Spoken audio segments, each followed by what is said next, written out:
Well, it was a pretty nice day today. I know we had a lot of clouds around, but we got some glimpses of sun now and then that help warm our temperature up better than yesterday. 67 degrees, and that's pretty close to our average for this time of the year. We were a little below this morning as well, down to 42, but there were many folks that got down to freezing up in the northern plateau and close to Kentucky and Virginia as well. We should not be as chilly tonight, but temperatures will get down into the 40s nonetheless. No rain. So we are still growing that deficit. We have a pretty good shot of making up a lot of that coming up this last week of the month. Forecast lows tonight only getting down into the middle to upper 40s, and that's just about for everybody, for the exception of those in Kentucky and also closer to Virginia, getting down in the low 40s in some of those places. Forecast highs back up near what we had today, just slightly less. We are going to have more clouds, and we'll get up to around 66 degrees in Knoxville. A lot of us will be in the middle 60s, some upper 60s possible too, and nearly 60 degrees back over Crossville in the plateau. So here's Futurecast. It shows you that system that's building back over the Mid-South. Lots of stormy weather down further south into Texas and Louisiana and Arkansas too. All of that's going to drive east, and as that storm system finally gets closer and closer, we are going to get some rain out of it. But Sunday morning, we should have partly sunny skies, and then eventually we're going to have a lot of cloud cover toward the evening. And then some rain.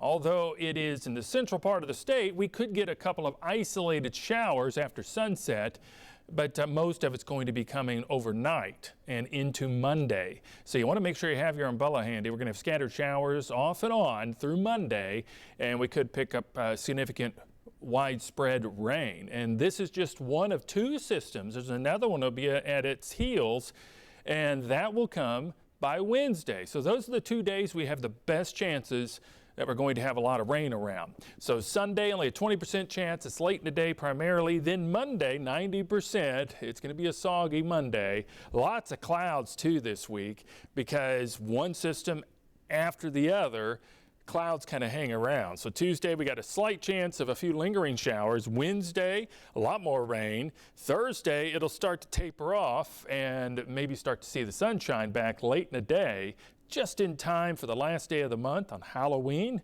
to turn around and get a little drier. Potential rainfall has gone up now. We could get more. When you add it all together, perhaps 1 inch to 2 inches on average, with some spots a little more than that. And that's a good soaker, especially over time rather than all at once. So that's a good thing. However, they're going to get a drove of rain all at once. Hurricane Melissa is on schedule to become a catastrophic hurricane. It's going through a period of rapid intensification now. You can see how much it has become defined and looks like a classic hurricane. Look at that blow up of those storms right there, just boom, and that wasn't very long. It'll probably be a Category 2 very soon, or if not a Category 3 on the Saffir-Simpson scale, which means a major hurricane. Jamaica is expected to get a direct hit, could end up getting 13-foot seas coming ashore. So that's a pretty good storm surge. Not only that, it could have 25 to 30-foot waves. That's what's around the center at the moment, and it's not as strong as it will be.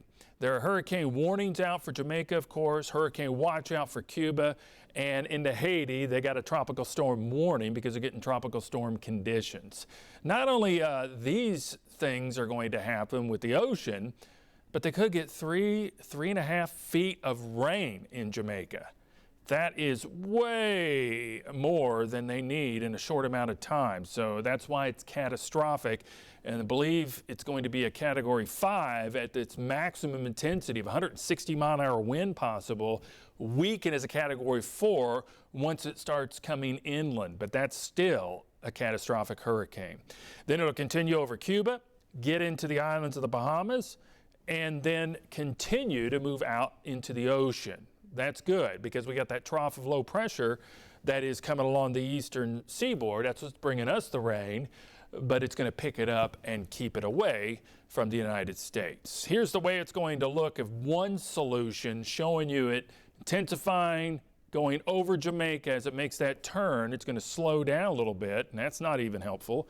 and then go over Cuba a little more rapidly as it moves into Turks and Caicos Islands and eventually into the islands of the Bahamas, at least the southern part. So we have to at least give our hearts out for all those folks there. They're going to have some major trouble in Jamaica.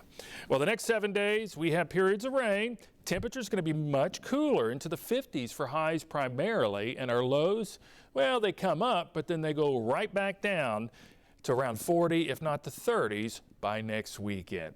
Hope you have a great rest of your weekend. I'll be back here to see you soon.